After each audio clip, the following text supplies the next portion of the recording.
My name is Mati Pawlak. I work here in the educational department, and also I'm a Prins fellow this year.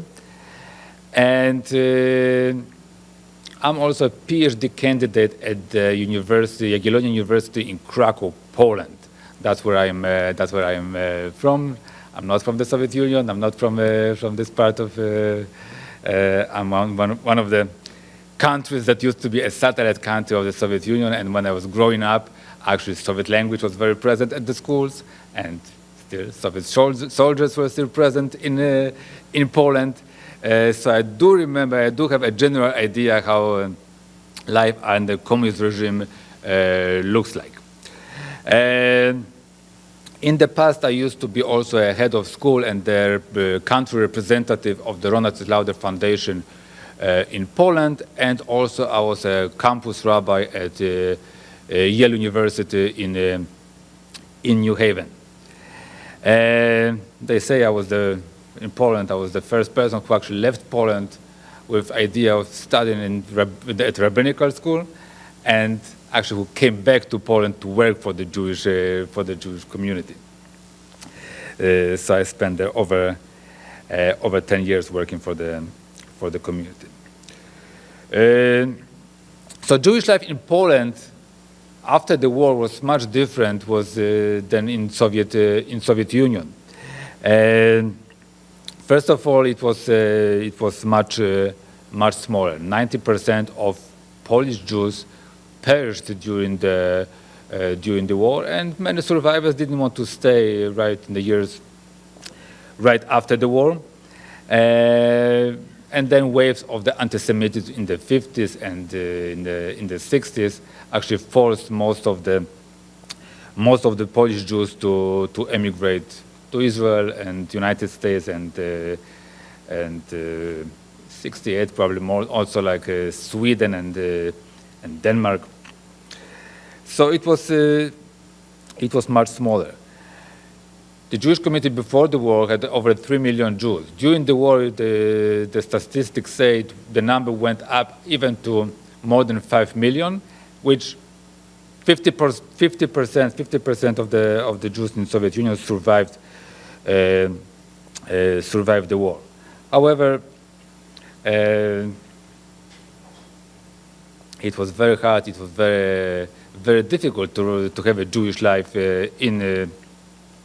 in Soviet Union, because there was the size of the community was quite big. However, if we look at the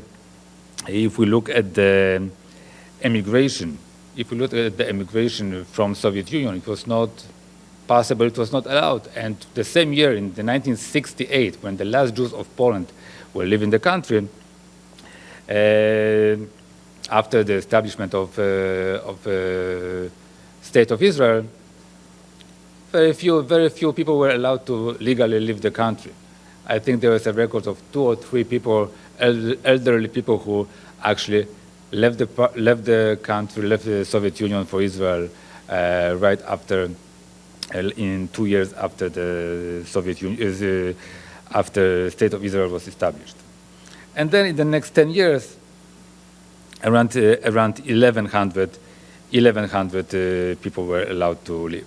Poland, people will say Poland, also the waves of anti-Semitism, but Jews were forced to leave the country, were forced to emigrate, were forced to, by the government to move.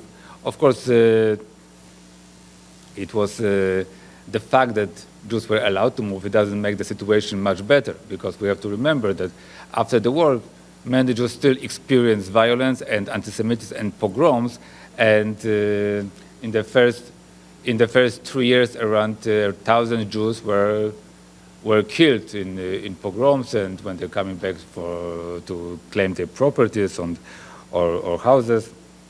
So it was still very dangerous. However, if we look at the Jewish education, there were very few institutions and very few schools in Soviet Union. The last schools were closed in 1950 in Vilno, one in Vilno and one in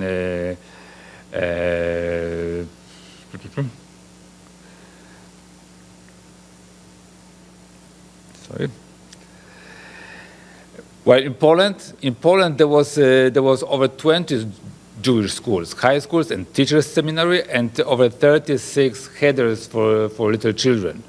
Again, all of those institutions got closed in the 50s, and then by 68, all schools were closed. But it was not a tool for the closing the schools was not a tool for assimilation. It was a result of the immigration and the fact that there was no Jewish community active in Poland after that time. And other minorities in Soviet Union, we can see that at that same time, their situation was a little bit even, we can say, better, because they were allowed to emigrate. There were a number of Greeks who went back to their country after they came during the war, during the civil war in Greece in 1940, and they were allowed to go back.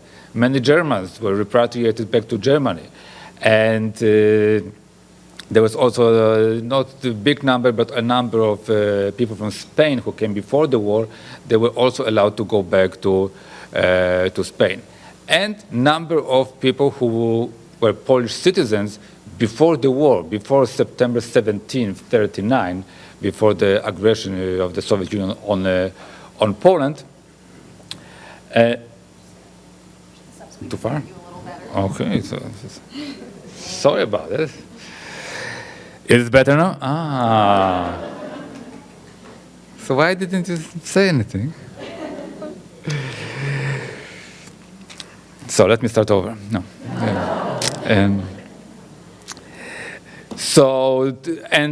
In fact, thousands of people went back to or left Soviet Union based on the fact that they were Polish citizens before the war, but most of the Jews, many among Jews, immediately went to Israel or left Poland. Actually, my family, I will show you one piece of my personal story. Part of my family spent war in Siberia for over 6 years, and they came back in 1946. So that was the same. That was exactly the time. And also other religious institutions, they were allowed a little bit more than Jews to even to publish books or to train spiritual leaders. But Jewish minority, Jewish community was not allowed. In 1968, when the last Jews of Poland were leaving the country, still the immigration from Soviet Union was on the very low level, although there were applicants, there were applications, and there were around 7,000 families who received invitations from family members to be reunited with their family members in Israel. Only 229 were granted visas. And a year later, the number of visas went up to 3,000, which was, of course, again, very low if we're talking about 3 million Jewish population. But this 3,000 comes out of 27,000 applications. So again, that's around a little bit more than 10%. And the fact was that just applying for a visa, just wanting to go someplace else, already caused many difficulties, and people risk being fired from jobs or expelled from the universities or not being accepted to university, because the state would say, why should we invest in you since you are planning to move someplace else? And of course, the common reasons for a refusal was of exit visas was to pay taxes for education that the person gained from the country, and the fact that maybe the person was holding some state secrets. And the government even had an explanation why there are no Jewish schools in Soviet Union. They would say, you know what, the parents actually were not interested. You are not interested in having Jewish schools because most of the parents, they want to send the kids to the public Soviet schools where the education, secular education is on a higher level, and they want their kids to be successful. Therefore, there is no interest from the Jewish side in Jewish schools. And they even would say that if, for example, there is at least 10 students who would like to study in their mother language, in Yiddish, or the school can organize such classes. So that was the official statement. However, if anybody would like to keep and to care about his or her identity, it was still difficult. It was still not possible because the synagogues were, from year to year, were being closed down, and from, I think, around 450 in 1956, 8 years later, there were less than 100 synagogues. And that meant that for one rabbi, there was 25,000 members of the Jewish community. So there was no, the ratio was quite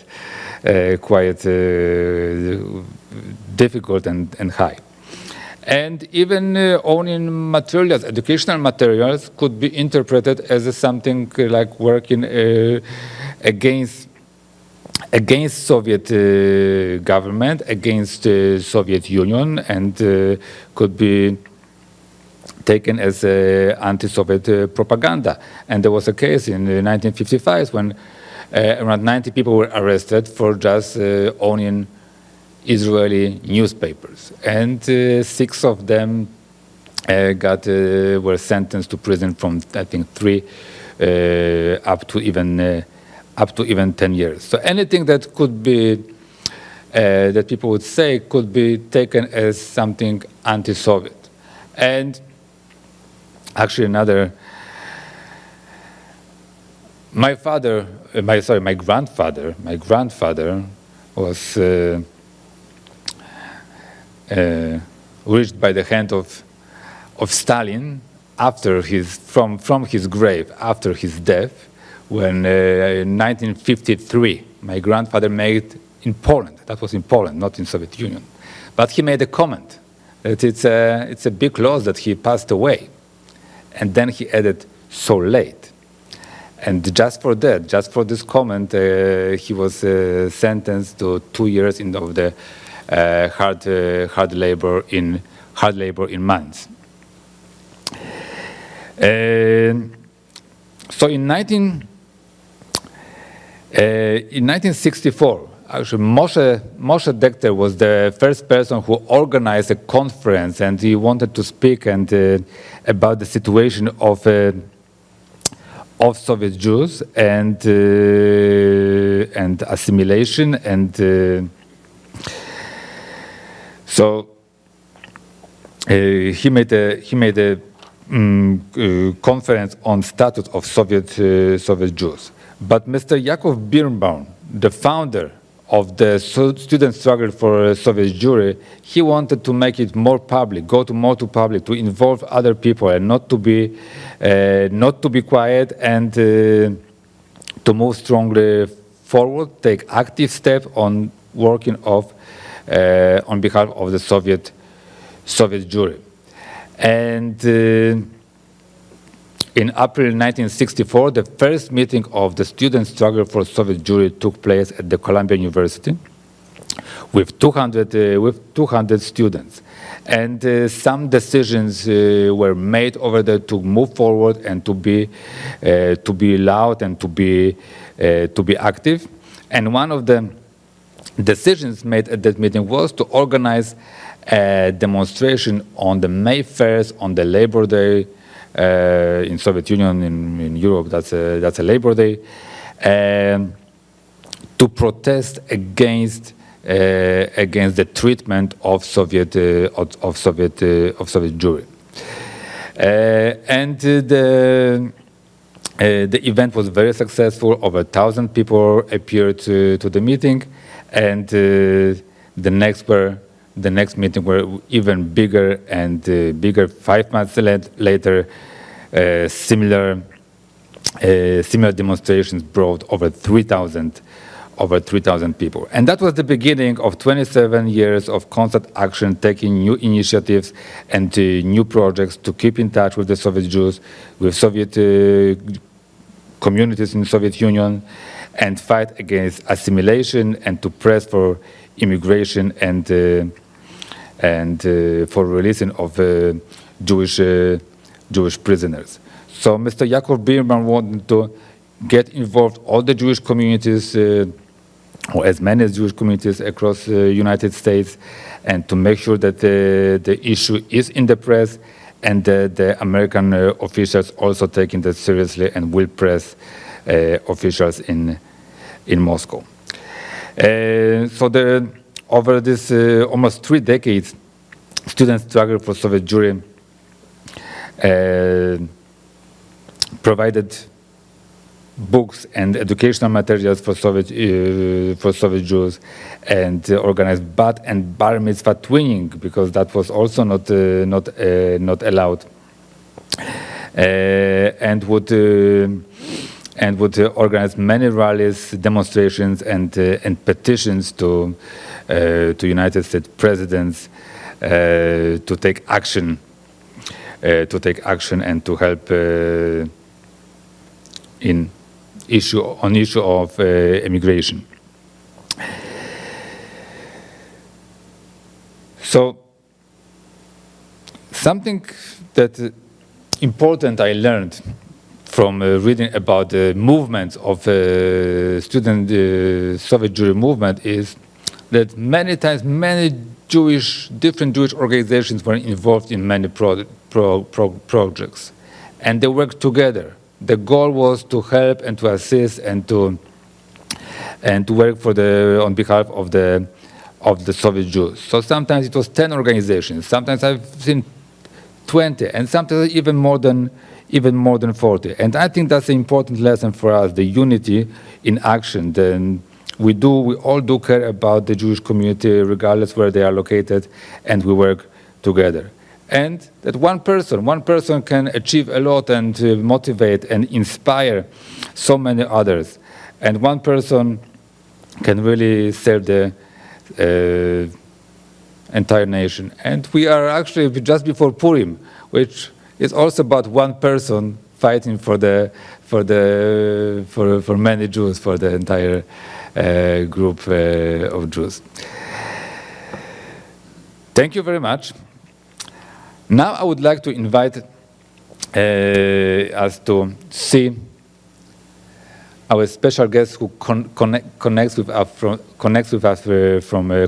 from Israel. They couldn't be here tonight with us. We're going to see a video message from Mr. Natan Sharansky, who was a long-term Refusenik and spent over 9 years in prison before he was released and left for Israel. The next person who we're going to see is Mr. Yakov Mendeleyevich, who was one of members of the group that attempted to hijack the aircraft. And after that is going to be Silva and Anat Zalmanson, also member, Mrs. Silva Zalmanson, also member of the attempt. And Anat Zalmanson is a filmmaker who made a very interesting documentary on the hijacking in 1970, and it's called Operation Wedding. And the last speaker that we're going to see is Mr.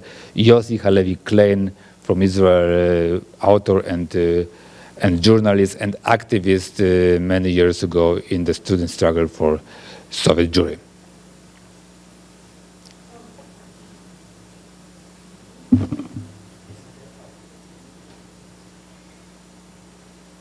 Dear friends, dear comrades in arms from Student Struggle for Soviet Jewry, welcome from Jerusalem.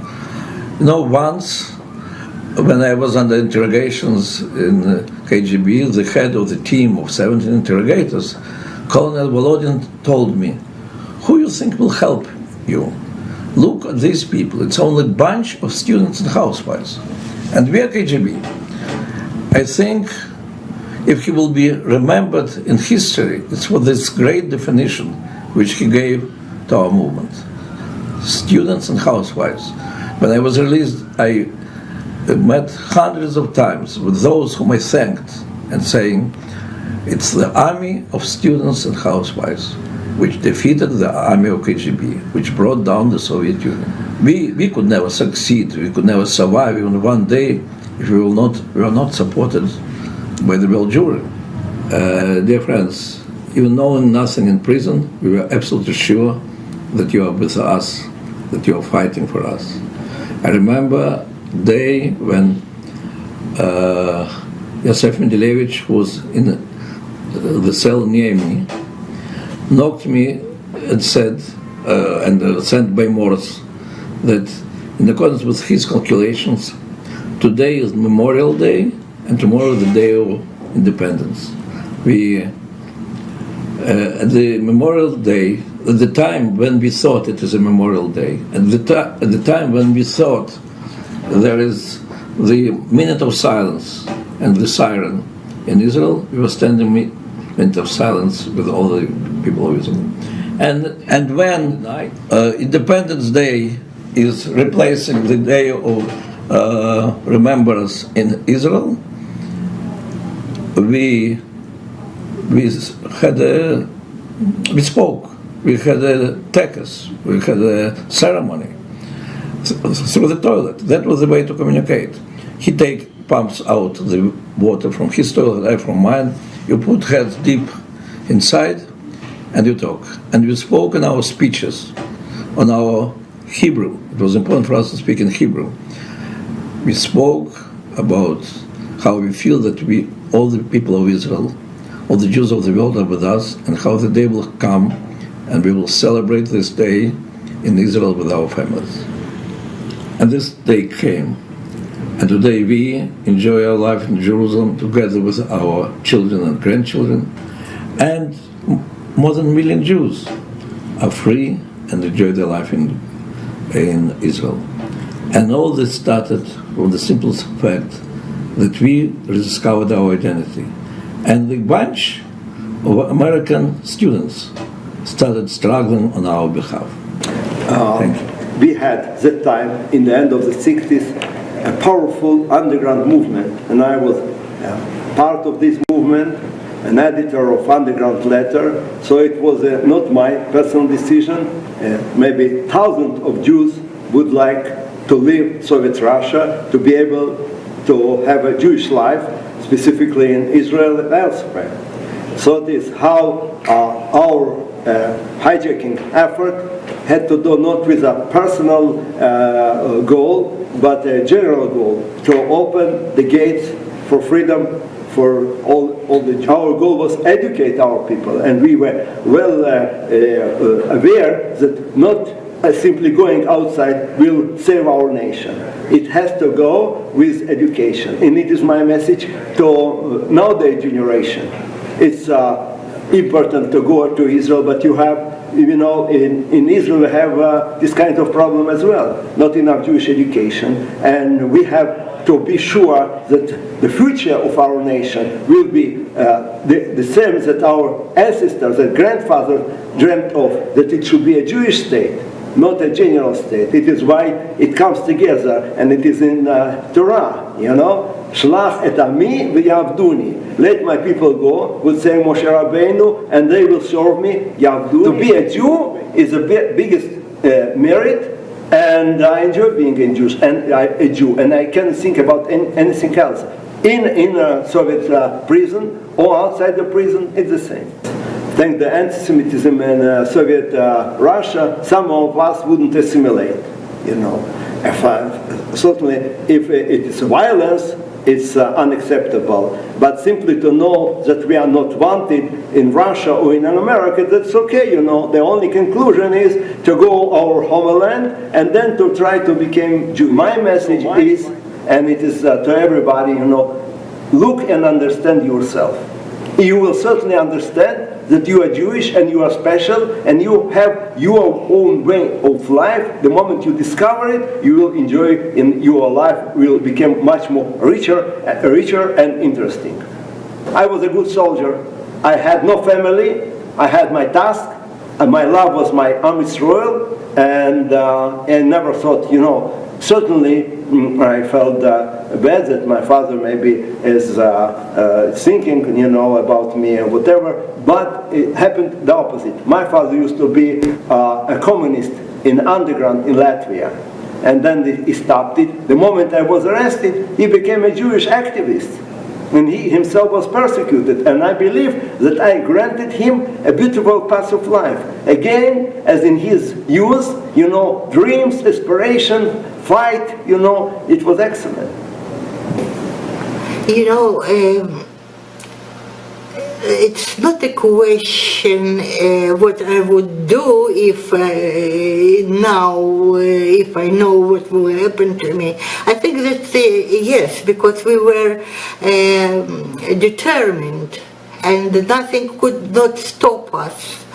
But the question is, if it is what was happened after this, what good it brings to all of us. I think he means, was it worth it? Was it was it worth the price that you had to pay? The price was high, but if we will not pay this price, we will not be free. And many friends of us tried to help us by demonstration, by signing petitions, and that's what they can do. Okay, so I'll just add something, that after the arrest, between the arrest and the trial, there were 6 months that the group didn't know anything. They didn't talk with any lawyers. They didn't have any newspaper, and there were some arrests of their friends as well, so they were worried about that. But after the trial, their friends started to get permissions to leave, so then they were relieved. And I've been told by a few people from the Soviet Jewry that they said that after the trial, they felt like they shouldn't be afraid anymore, and they should demonstrate too. I thought I'm just going to make like talking heads, interviews and archives, and that's it. And I thought it's going to take me a year. But then when I started working on the film, I realized that objective is boring. I don't want to be objective. I don't want to just show talking heads and facts. We can do the facts in. I actually created a version for historians that have all the facts. It's not a film, but for the film, you need to have a more personal point of view. And so, after about 2 years of working on the film, I realized that I have to change it, because I saw when I tell people that it's my parents' story, suddenly their eyes lit up. Suddenly it was like more interesting for them. And I realized I have to make it personal, not only just about my parents, but also my point of view about them. And I was trying to show them, like I see them, heroes, but also my parents. They're funny, dramatic, and not just the past, also what is today. I joined SSSJ through meeting Glenn on 13th Avenue in Borough Park one day. He was manning a booth, and I was 12 years old, and Glenn appointed me the 6th grade chairman of SSSJ. And we were a few dozen people, never more, really, and we all knew each other's names, all of the activists around the country. And SSSJ in those early years was inhabiting a little office in a condemned building near Harlem, 123rd Street or 22nd Street. And there were flyers in the bathroom piled on the dumbwaiter. Sometimes there wasn't enough money for ink to run the mimeograph machine. That's how the Soviet Jewry movement began in the mid-60s. And Yaakov Birnbaum, who founded SSSJ and who founded the Soviet Jewry movement, defined 3 goals from the outset, 3 fronts for the Soviet Jewry movement. The first was to embarrass the Soviet Union, which was claiming to be the avant-garde of the progressive world. The next front was to pressure Washington into using its economic weight to in turn pressure the Soviet Union. And finally, no less importantly, to pressure the American Jewish establishment to finally take up the cause of Soviet Jewry. And what's remarkable when we look back is that all three of those fronts were extraordinarily successful. I want to ask Yaakov, sometime shortly after I joined SSSJ, how long do you think it will take before the Jews of the Soviet Union are allowed to go? And he answered immediately. He said 25 years. And it was almost exactly to the founding of SSSJ in 1964, when the gates of the Soviet Union opened in 1989. The movement produced some of the most well-known and significant Jewish figures in our time, people who really have transformed Jewish life. Yitz Greenberg, Avi Weiss, Art Green, Malcolm Hoenlein, Shlomo Riskin, Shlomo Carlebach, Dennis Prager. And the range of religious and political perspectives really, I think, captures the essence of what SSSJ was really about, which was a movement of Klal Yisrael, a movement to bring together all parts of the Jewish people. And as we believed very much in those years, SSSJ would, in the end, not only be about saving Soviet Jewry, but about reinvigorating the American Jewish community. So it's a pleasure and a privilege to be joining you, even from a distance. Thank you all for participating.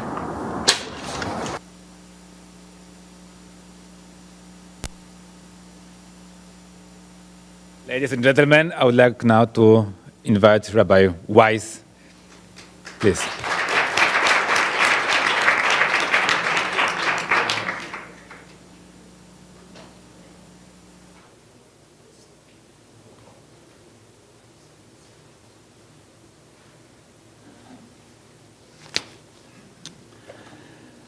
It's an honor and joy to be present here tonight. From the depths of my heart, however, I feel that I should not be the one speaking. For me, the heroes of the movement are the great Yaakov Birnbaum of blessed memory, and I see his wife Frida here, and Yibadel L'Chaim Arukim Yedid Nafshi, Glenn Richter, and Lenore is here as well. In my book, Open Up the Iron Door, a memoir on the Soviet Jewry movement, I write, less than 200 people attended Jacob's funeral, virtually none from the former Soviet Union. I wondered, how could this be? How was it possible that so few Soviet Jews were in attendance? And then it hit me. Jacob's contribution was so heroic, so fundamental, that it went beyond recognition. Though Soviet Jews were not there in person, mourning this giant, they were there. They were all there, whether they knew it or not. They were all his children. He was the unsung father of the Jewish freedom. History knows this. God knows this. The world will one day know this. If Jacob was the patriarch of the movement, Glenn, to whom I dedicated my book, was the tzaddik, the righteous moving force, brilliant, witty, tenacious, indefatigable, self-effacing. Glenn was paid a pittance, but he gave heart, soul, and mind to Soviet Jewry. On his shoulders, 2 million Jews were freed. Glenn deserves the greatest accolades from our community. May you, Glenn, May you be blessed together with Lenore with life, health, and fulfillment for many decades to come. May the memory of your 2 infant daughters always be for a blessing. It is to these 2 heroes that I dedicate this talk. I call it 7 Lessons Learned from the Soviet Jewry Movement.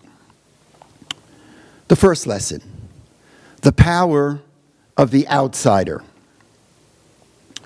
The Soviet Jewry movement reminds us that change is almost always initiated from those working outside of the mainstream. Change is difficult for the establishment, which is mired in bureaucracy, encumbered by red tape, unable to take risk. Activists operating outside of the mainstream can move forward without having to answer to a board or executive committee. The establishment hesitates. Activists move with alacrity. This has been true throughout history. Think about the first patriarch and matriarch of the Jewish people, Abram and Sarah, Avram and Sarah. They were lone voices promulgating monotheism.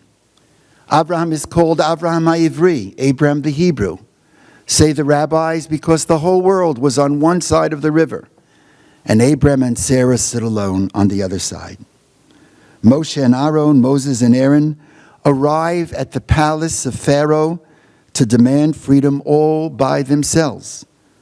V'achar ba'u Moshe v'Aaron. Rashi asks, where were the elders? They were marching with Moses and Aaron. And Rashi, quoting the Medrash, responds, Nishmitu echad echad. As they were walking, they dropped out one by one. And knocking on the door, there were standing just 2 people, Moses and Aaron. So too the United States Civil Rights Movement, the anti-Vietnam War movement. They, too, did not begin in the mainstream.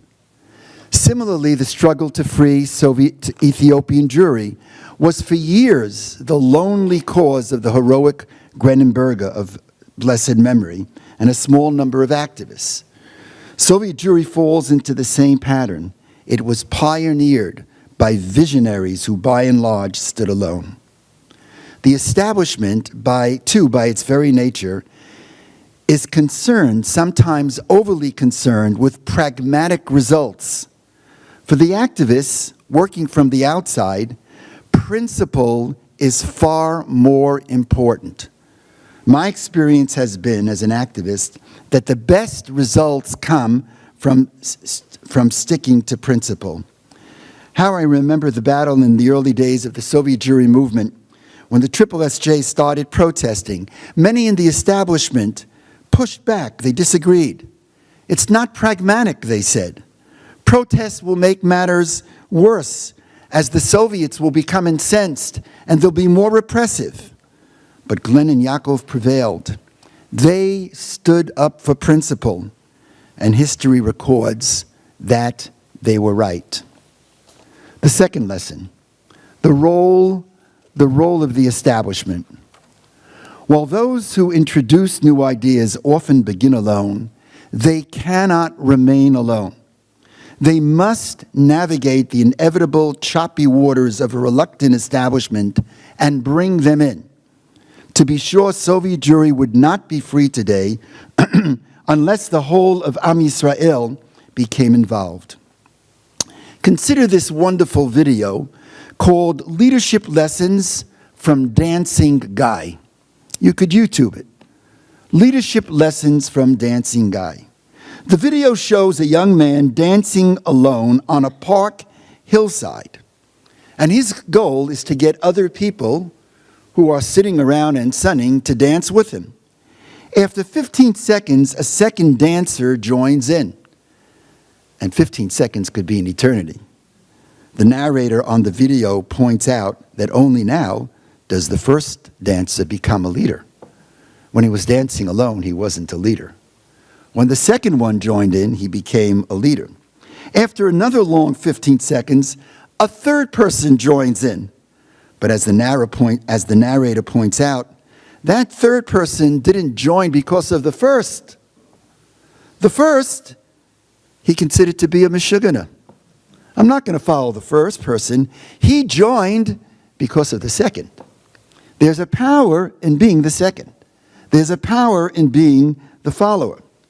While there were glaring, often acerbic differences between the activists and the establishment, it's not true that it was a movement that was absolutely united. Quite the contrary. It was acerbic. It was bitter at times. In hindsight, only together did we succeed. What appeared to be a cacophony, in hindsight, turned out to be a symphony. Third principle, avoid being co-opted. While the leaders who are there first should welcome the participation of the establishment, they must draw the line if the establishment attempts to co-opt the cause, declaring it's our way or no way. Remaining independent was crucial to the larger success of the movement. Case in point, only after the cause gained traction, with the coast clear, did the establishment boldly step in. When they did, they tried in every way to push out those like the SSSJ who were there first. The movement, I believe, was saved when the activists continued on their independent path, pushing relentlessly, for example, for the passage of the Jackson-Vanik Amendment, which linked U.S. trade with the Soviets to freedom of Soviet Jewry. Many in the establishment were opposed to the Jackson-Vanik Amendment as they were concerned the amendment would upset the Nixon White House, eager for détente. Yossi Klein, in late 1973 and early 1974, reported on a particular low point in establishment behavior when the heads of the President's Conference and of the National Conference of Soviet Jewry and the World Zionist Organization at the last moment went to Senator Jackson's office and urged him to withdraw the amendment. According to the Israeli newspaper Maariv of November 7, 1973, Jackson showed them the door. Yet another example of the activists not being co-opted was what occurred post that big rally in Washington in December 1987. For the establishment, the rally turned out to be a victory celebration. The struggle for them was by and large over. For the activists, the dangerous journey, the most dangerous part of the journey, as often the most dangerous ride is what happens when you're getting closer to home. For the activists, danger still lied ahead, continuing until the fall of communism in December of 1991. Lesson 4, students and housewives. The movement to free Soviet Jewry was a movement of the Amcha, what Natan Sharansky called, as we heard, students and housewives. It became part and parcel of our very culture. It wasn't external to our being. It was internal to our consciousness. It was part of our soulfulness. It was part of our inwardness. It was part of our peoplehood. This was expressed in countless ways. You couldn't be bar and or bat mitzvah without being twinned with a young Soviet Jewish man or woman who was denied that right. When a glass was broken under the chuppah, so many rabbis remembered the brokenness of Soviet Jewry who were yearning for freedom. Hundreds of thousands of people at the Seder table not only read the Haggadah, but it was part of their being to read out the Matzah of Hope prayer. Young and old wore these bracelets on their hands on which were written the names of Soviet Jewish prisoners of Zion. Songs which reflect the passion of the freedom movement were everywhere. Like Allah Ruzinak's, on the way out you can hear Sherwood Goffin, who is critically ill. We pray for his refuah shlema. Soviet Jewry was was ennobled by Sherwood, who was one of the great voices of the movement, and he would sing, Kachol v'lavan ze tzeva sheli, the blue and the white, and he would sing. Or Safams, do you remember? We are leaving. That's a freedom movement. That's students and housewives. Everyone singing. Mother Russia, we have waited oh so long. We are leaving. Mother Russia, when they come for us, we'll be gone. Or, of course, Shlomo's, which Yaakov asked him to write.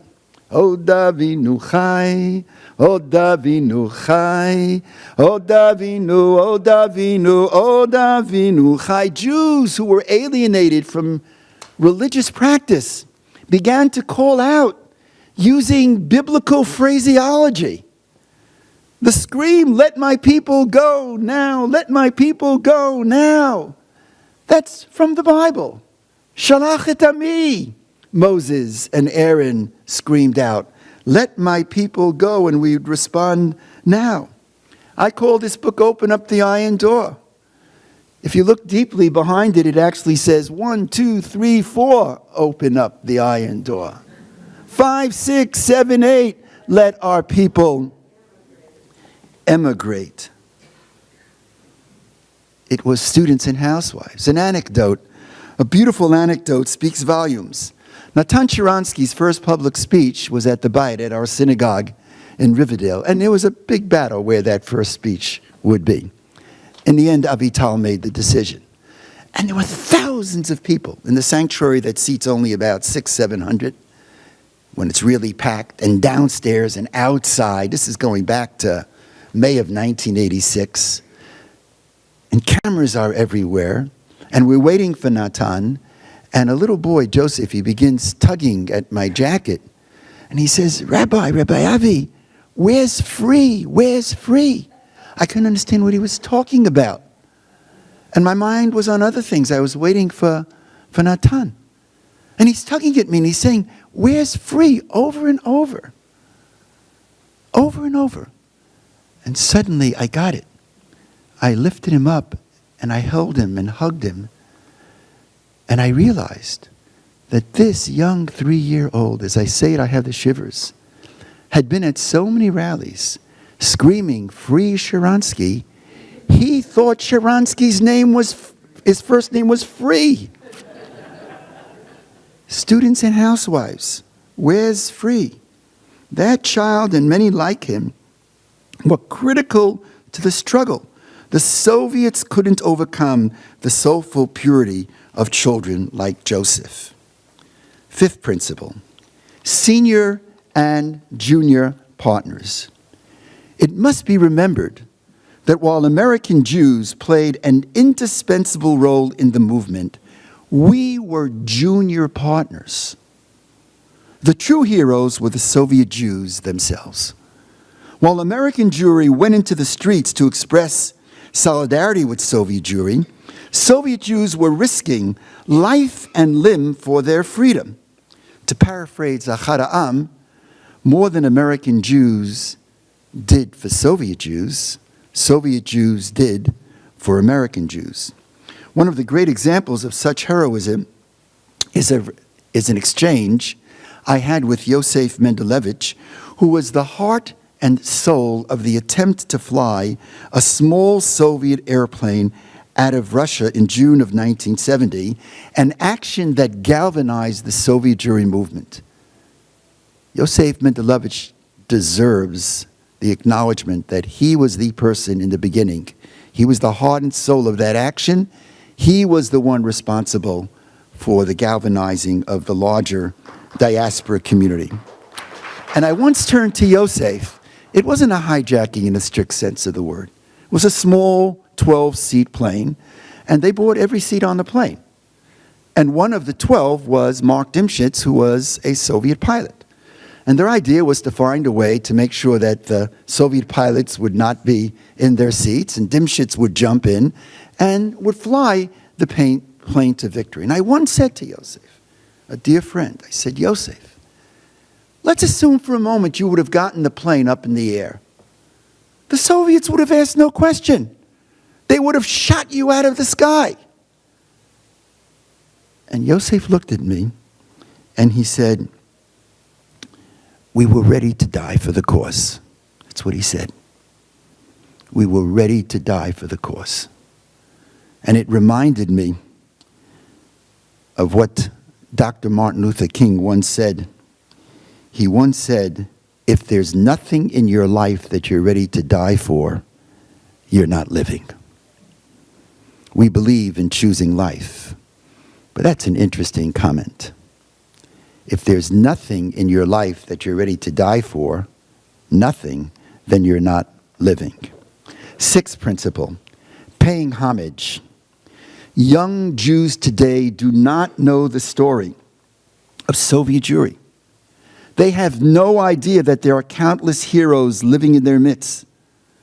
They do not know the names or stories of your Abba. They don't know the story of Vladimir Slepak, a hero of heroes. They don't know the story of Yosef Begun.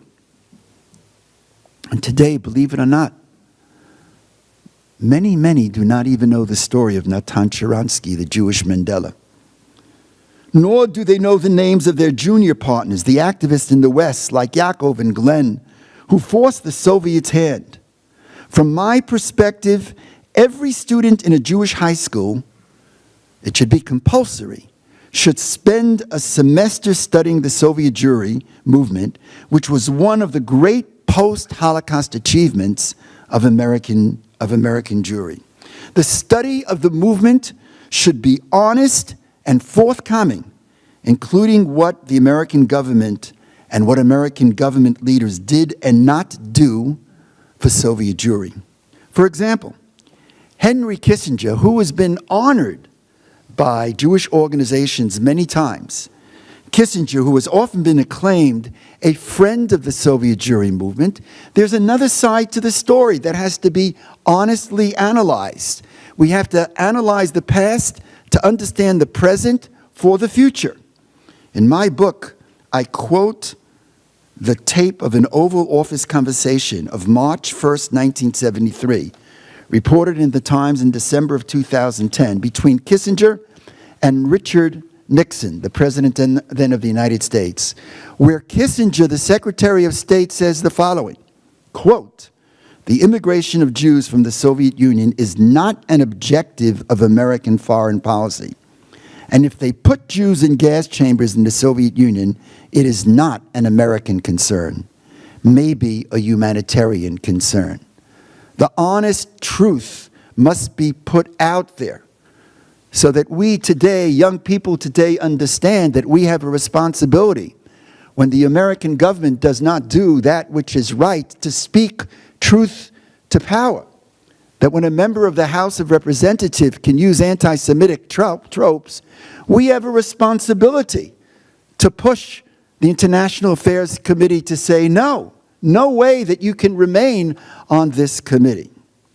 Principle 7. Principle 7, Israel. Truth be told, Israel did not play as important a role as diaspora Jewry in the Soviet Jewry movement. Encumbered by political constraints post the 1967 war, when Israel was eager to resume diplomatic relations with the Soviets, Israel was not completely free to act forcefully on behalf of Soviet Jewry. And yet, it must be said that without Israel, Reshit Tzmichat Gulatenu, without the state of Israel, the Soviet Jewry miracle could never have happened. While America opened its doors, it is Israel that embraced close to 1.5 million Jews from the former Soviet Union. Israel today is a Shir Chadash, is a new song post that emigration. Israel today is a stronger, more vibrant country because of the enormous influence of Soviet Jewry. Israeli leadership and its citizenry deserve the highest accolades for absorbing what amounted to 20% of a population increase. Imagine America absorbing 20% of a population increase. Indeed, Israel must be the very center of our consciousness. As Jews in America raised a voice for Soviet Jewry, so too must we speak out for the state of Israel. Zionism today is not just a prose Zionism of the place where the national destiny of the Jewish people is being carried out. Zionism is a story, it's a dream. Zionism is the dream of freedom, the dream of courage, the dream of human rights, the dream of being a light to the nations of the world. It's wonderful that today many young Jews are immersed in universal social justice. After all, a good and powerful sense of Jewish identity, of national identity, does not contradict universal consciousness, but is a prerequisite to it. But in the same breath, we must remember this concept. We must remember to demand for ourselves no less than we demand for others.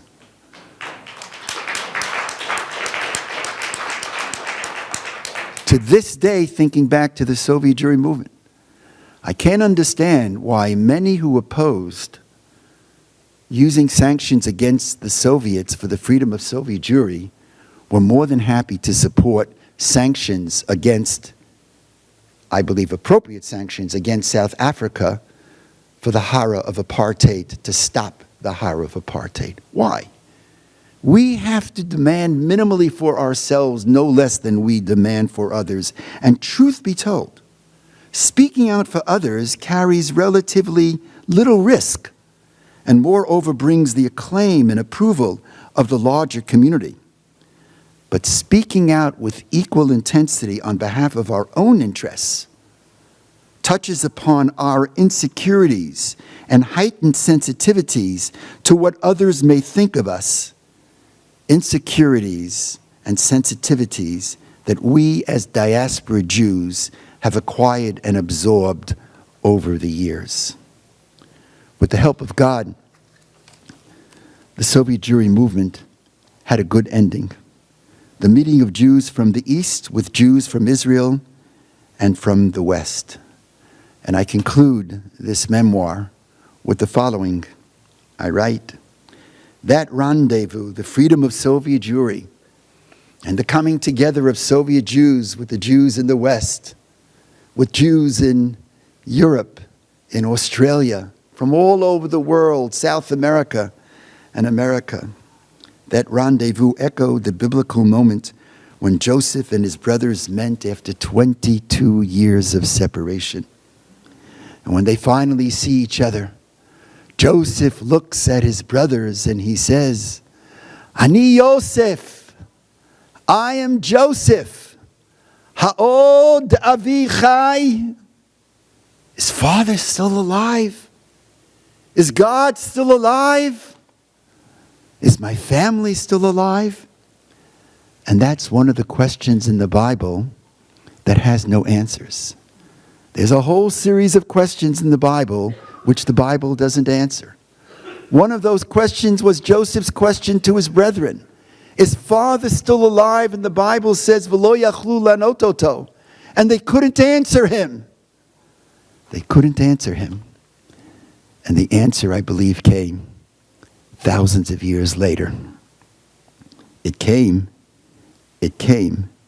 when our sisters and brothers from the Soviet Union, many thousands of years later, responded and said, Oh, Davinu Chai, Abba is still alive. Ima is still alive. What a renaissance we experienced. A miracle right in front of us. Sometimes we take for granted.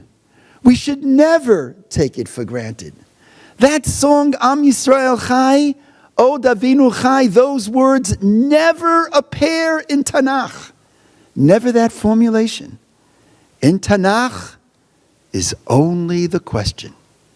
We've been blessed to experience the response of O Davinu Chai, O Davinu Chai, O Davinu, O Davinu, O Davinu Chai, Am Yisrael Chai, Am Yisrael Chai, Am Yisrael, Am Yisrael, Yisrael Chai, Am Yisrael, Am Yisrael, Am Yisrael Chai. Am Yisrael, Am Yisrael, Am Yisrael Chai. Am Yisrael, Am Yisrael, Am Yisrael Chai. Am Yisrael, Am Yisrael, one last time. O Davinu Chai. O Davinu Chai. O Davinu, O Davinu, O Davinu Chai. Abba is alive, Ima is alive. O Davinu, O Davinu Chai.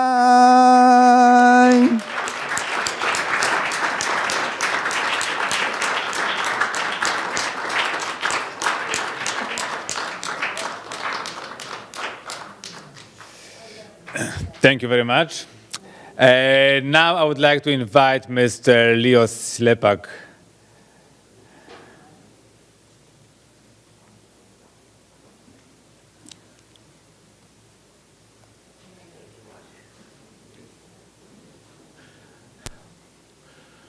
Good evening, everybody. You hear me well? Yep. Okay, I have to make a disclaimer. I was never really a Refusenik. I was the son of the Refuseniks. I was officially in refusal for only a couple of years.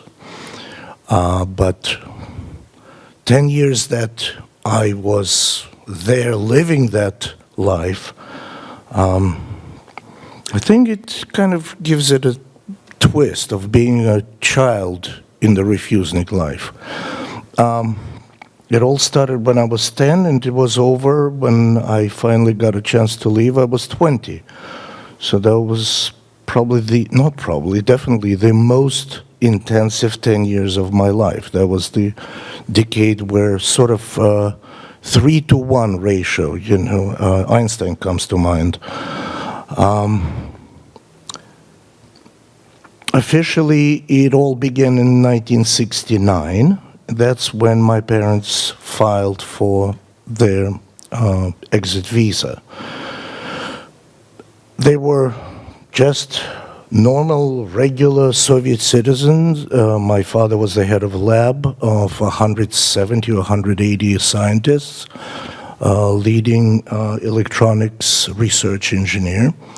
And my mother was a radiologist, quite an advanced one. She was also a radiologist in the clinic of oil and gas industry. So you can imagine those were quite good positions for both of them. They were not religious, they were not active, they were not communists, and they just enjoyed their middle-class life.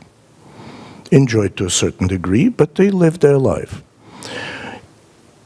And I vividly remember going a couple of years earlier, 1967, and of course that was quite a moment in every Jewish life, Six-Day War. But I remember when my parents all of a sudden started listening to enemies' voices, as they were called, BBC, Voice of America, anything and everything they could catch, which all those stations were heavily jammed, and yet they tried their best to get any real news of what's going on in Israel. And that was quite a surprise to me because I'd never heard of Israel before. We were not really that Jewish. My grandmother spoke Yiddish and all her sisters, and that was their native tongue, but that's pretty much as far as it went. On the father's side, my grandfather was a staunch communist, and quite a leading one. And of course, no Jewishness, no religion, never brought up.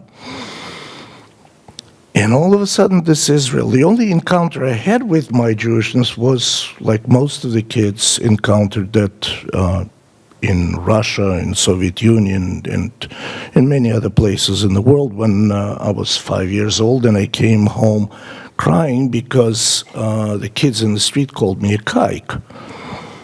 And my mother tried to kind of calm me down, says, look, it's all right. Yes, you're a Jew, and that's the second name I knew. It was not good. And I said, no, I'm not a Jew. She says, well, who are you then? Your father is a Jew, and your mother is a Jew. So then what are you then? And who are you? And I said, I'm a Muscovite. That's the only encounter I had with my Jewishness. And all of a sudden, this Israel. And then my father told me a story about David and Goliath. And that was quite a story for me. I was 8 years old and I was impressed. Looking back, I'm wondering where he heard that story if he never read the Bible in those days. And yet he knew. And that was definitely a breaking point for, not just for my parents, but it was quite a tight gang of friends. There were 6, maybe 10 of them at the most, if you expanded. They were very fond of hiking and rather camping, not hiking. So they all had kayaks, and they would spend their weekends and their vacations kayaking, and then they will break a camp on the bank with tents and spend a few days. And that's where they could actually really be free and speak freely. And I remember those conversations actually started after the Six-Day War about what to do, how to live, what to live for. And then I remember my father makes that decision quite soon after that event. And then he says, I need a year to ease out of all the research that I'm doing because I need to find people who will take over. It will not be right for my colleagues. And by '69, we applied. And it still was very, very new to us all because we can talk about the movement, and the movement was just taking off. But then you have day-to-day things to deal with. Like literally, what do you do today? One of those events, or rather the major event, was the flight, unsuccessful flight. And yes, that was the catalyst that really kind of made it all explode from within. But talking about the practicality of it, they came to the airport and they were arrested immediately. KGB agents were ready for them, waiting for them. And what it all meant, that moving forward, you learn on your mistakes. Moving forward, you need to realize that your every thought, every word are controlled. And this is not a joking matter. In the very next month, maybe, or even a week, a bunch of magic slates or magic screens appeared in the apartment. In all the rooms, there were magic slates. It's a toy for children where you write and then you lift the film. They were quite popular in the 60s and 70s for children to scribble on.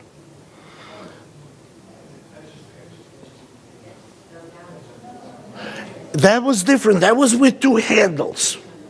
And I'm talking about magic screen where you could actually write. Yes, and you immediately lift it off. And it was in a way kind of like a self-inflicted schizophrenia, because you say one thing, meanwhile you're writing something else. So it's like two voices at once, and you learn to live with it quite quickly. And that's where the double life began. It was really on a daily basis, the double life. Since we are discussing, or we actually gathered to talk about SSSJ,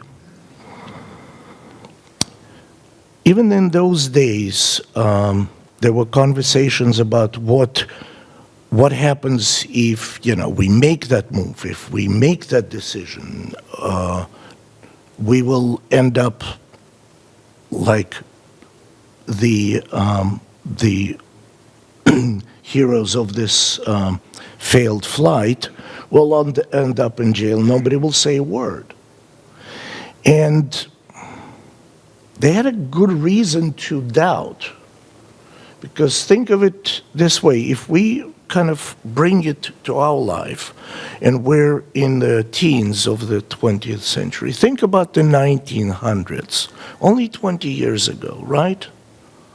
In those days, that was 20 years ago, were the 40s. You remember the 90s quite well. It's like yesterday. For them, the 40s were like yesterday, when the world didn't say a word. There were like singular stars in the sky, like Wallenbergs, trying to help, but the world was cruel at the most, and at least was indifferent. So if we make this move, what will happen? And that's where the students and the housewives really came to life, what Natan was talking about. They are people, and they will not stop. And my father was not alone, but my father, I know, was so determined, and he so strongly believed that. And I remember, sort of jumping forward when a few years later we had probably 30 visitors a day, literally, a day. There would be 10 people delegation from Ohio, and then there were a group of students from England during the lunchtime, and then there would be people from Ukraine that came in the evening with the evening train because they were in trouble and they were seeking. But all the foreigners, all of them, my father always told them like a mantra: if you turn your eyes away from us, even for a moment, we'll cease to exist. And that's, I believe, was the main source of courage and determination. That's what made it successful. And think about it, through the history of the Soviet Union, this was the only successful human rights movement, and it did succeed. We won. By trials and tribulations, we won. In huge part by the support that was coming from the world, and most definitely from the United States. And there was this student struggle for Soviet Jewry that never, never ceased, and never took their eyes away from us. That made all the difference in the world.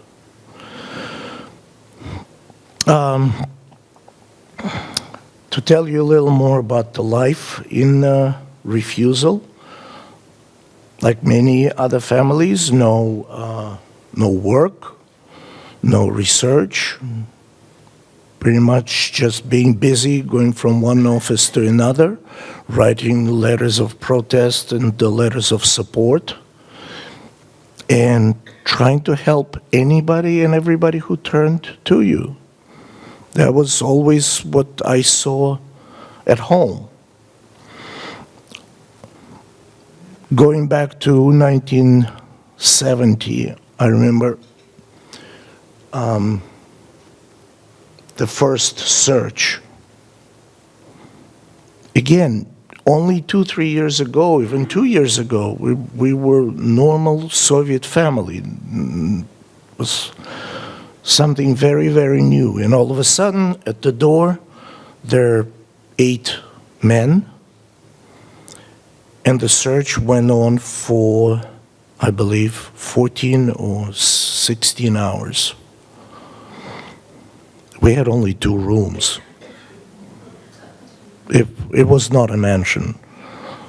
14 hours. And after that, they called it an invitation. It was not a subpoena, because there was no, my father was not accused of anything, but there was an invitation to come for a discussion to KGB. It's like being invited to the Inquisition for a discussion. And I remember my father discussing it with the lawyers who didn't go with him, but at least they knew the law. What to say, how to say, and how to behave. Already years later, my father had probably the best legal library in Moscow, and he was consulting anybody and everybody who would come and say, "I've been summoned," or "I've been invited," or "I was subpoenaed. What do I say? How do I say?" Consultations were going on endlessly.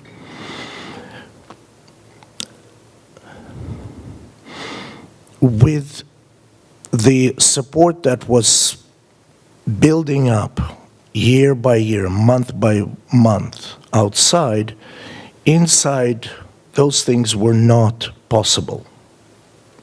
There was not a mirror growth. Any mentioning of organization or a committee or anything of that nature, that was the red flag. And not just a red flag, they would destroy it immediately. They meaning the Soviet power, Soviet authorities. No, zero tolerance for anything that even vaguely reminded of organization. So every time when they were asked during the interrogations or those conversations and meetings, my father, I know, always corrected them. No, we're not an organization. We're just a bunch of people who have a common cause of getting out of here. And the only strength, the only power we had was to beat them at their game. They would not ever admit that somebody is in their right mind wants to immigrate from heaven on earth, the Soviet Union. However, this is the most humane government in the world, the most caring government in the world, and of course, reunification of the families, but of course, that is allowed. In that sense, all right, then we will take all the Jews of Russia and reunite them with their family. How is it possible? Possible because we're all children of Jacob. And every Jew will have an aunt or a cousin in Israel. And that's when the invitations began. Because in order for you, just let me make it clear for those who do not know the process. In order for you to apply for a visa, for an exit visa, you need to have an invitation from your relative in Israel. In order to get it, you need to send that information to Israel. so that the invitation can be issued.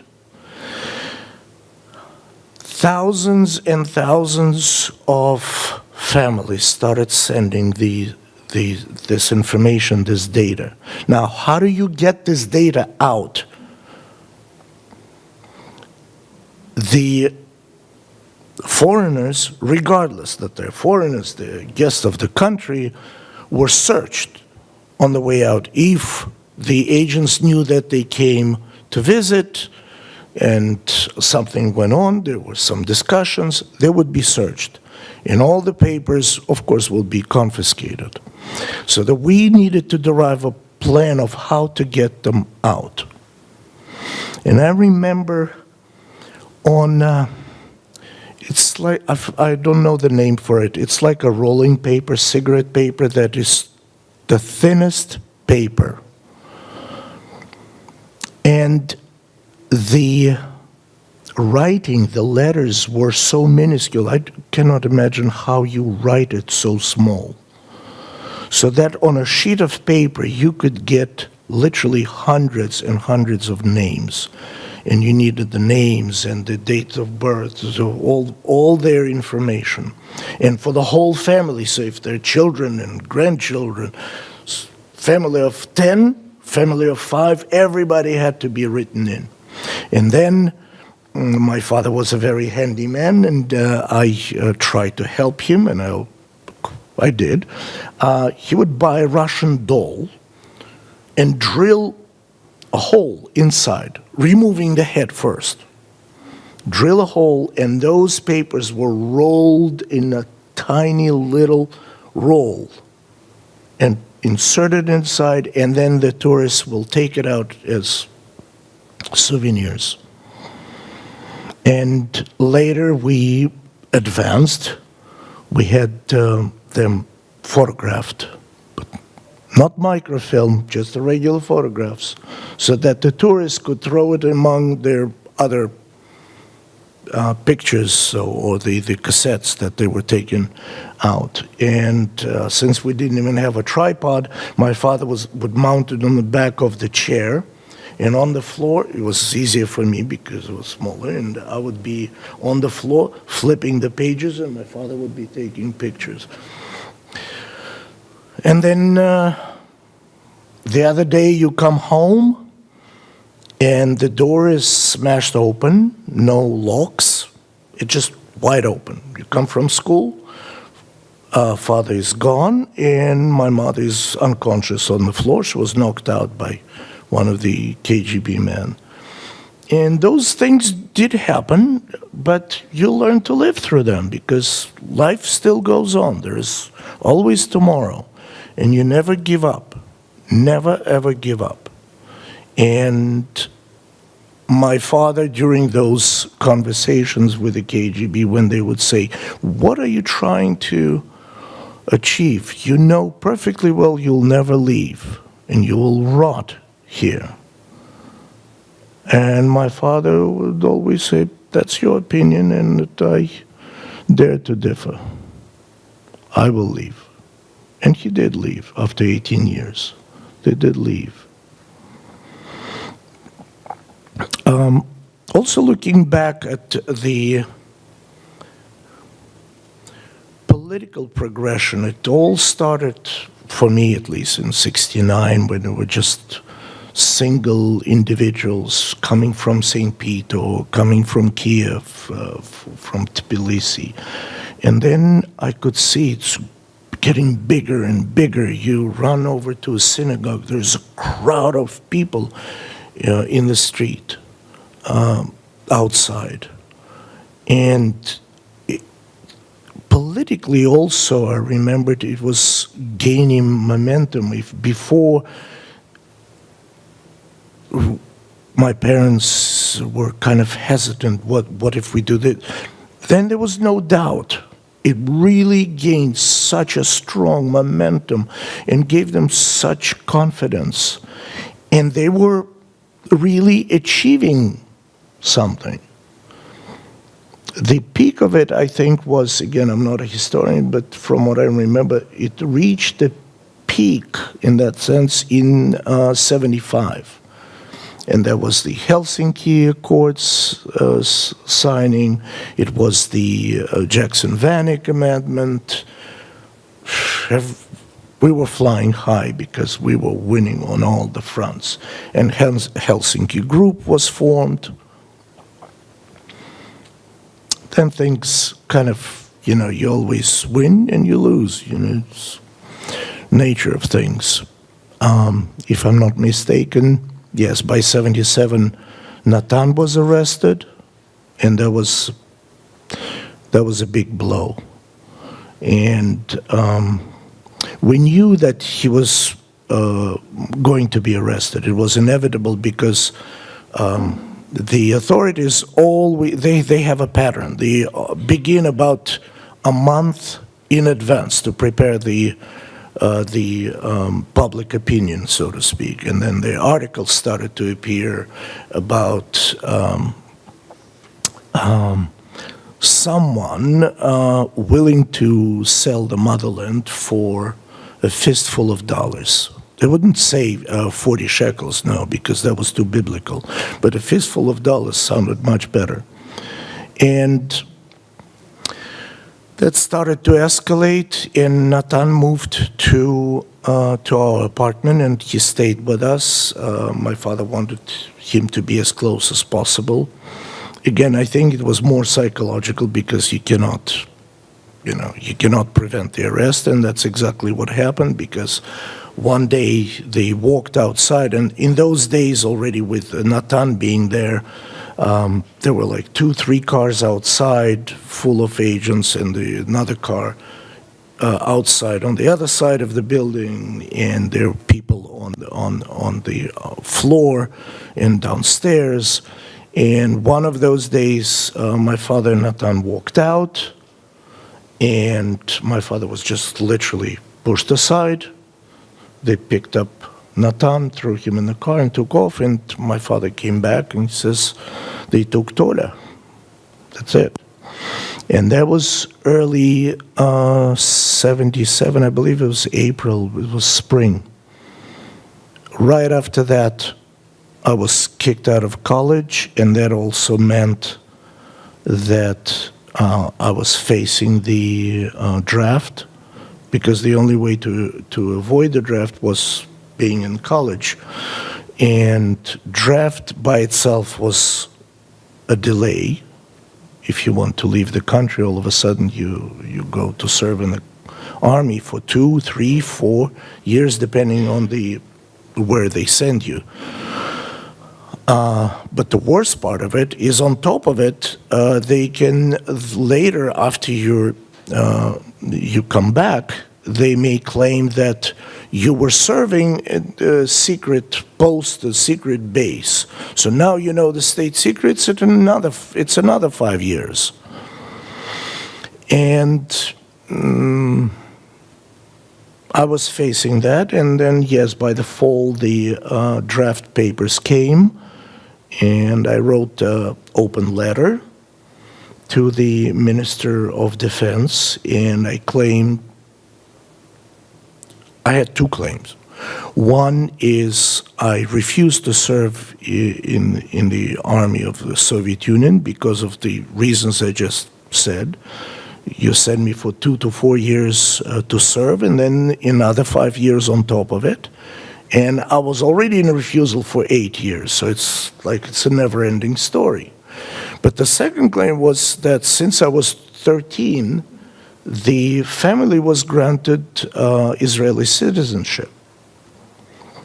So being an Israeli, I find it kind of difficult because it's a conflict of interest. I cannot pledge my allegiance to the country I want to leave, being a foreigner. Of course, they could care less about those claims, and considering that it was malicious draft evasion, I was facing 5 years of labor camps. So then I went into hiding. So we had Natan arrested. Then I went into hiding. Half a year later, my parents get arrested. So it was like an avalanche, one thing after another. It all ended well. If we kind of fast forward, 2 years after being in hiding, I was actually let go. But that was the that was the peak of the 70s immigration. It started in the 70s, it all ended in 1980 when the Soviet Union invaded Afghanistan. That's it. All the bets were off. No immigration, no good faces, and the immigration actually came to a halt until probably 86, when Gorbachev came to power. It started to pick up and gained its much higher peak by 89, I believe. There was huge immigration.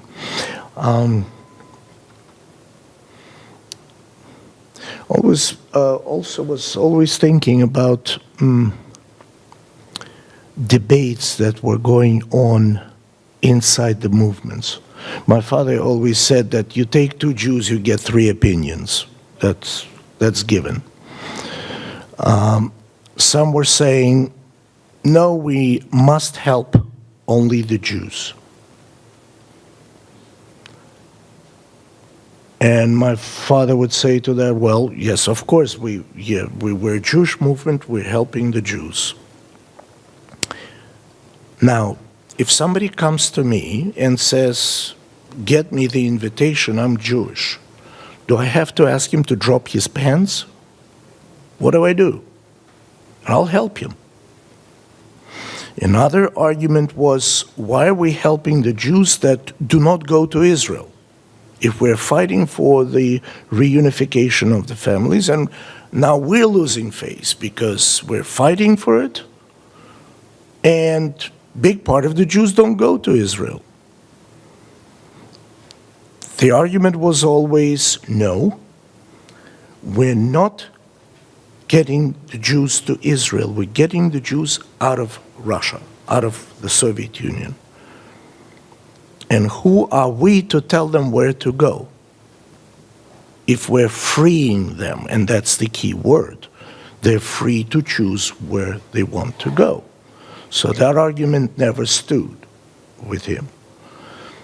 Another argument was always, there were the so-called kulturniks who always pushed for their idea was to bring culture to Jewish people in Russia, rebirth of Judaic thought, life, culture. Yes, but, there was always a but. Ulpanim are necessary. People need to learn language if they want to learn to prepare themselves for the life in Israel. Yes, definitely. Also, Hebrew allows them to study Jewish life, Jewish culture, read Jewish literature. Yes, that is given. Cultural events, yes. Trying to fight for the right to open Jewish schools, Jewish centers. In my father's opinion, it was trying to build something on a quicksand. Any given moment, within like one flick, it would be taken away, and so much effort would be given to trying to build something, trying to open the school. One day it's there, second day it's gone. Ulpanim, yes. Cultural events, yes. Only to help the Jews prepare to get out, to feel Jewish again, and to be ready to leave. And there was another always debate about the role of, not the role, the task of the Jewish movement. And as together the all democratic movements, dissident movements, were trying to support each other. And yet there was one major difference. You're trying to change the country within, we're only trying to leave this country. We just want to have the right to leave. We're not trying to change it. And that was also a very strong argument when discussing, quote unquote, discussing it with the authorities. No, we're not anti-Soviet, not anti-government, we just want to leave. And that gave them another jolt of strength, so to speak. That was their strength.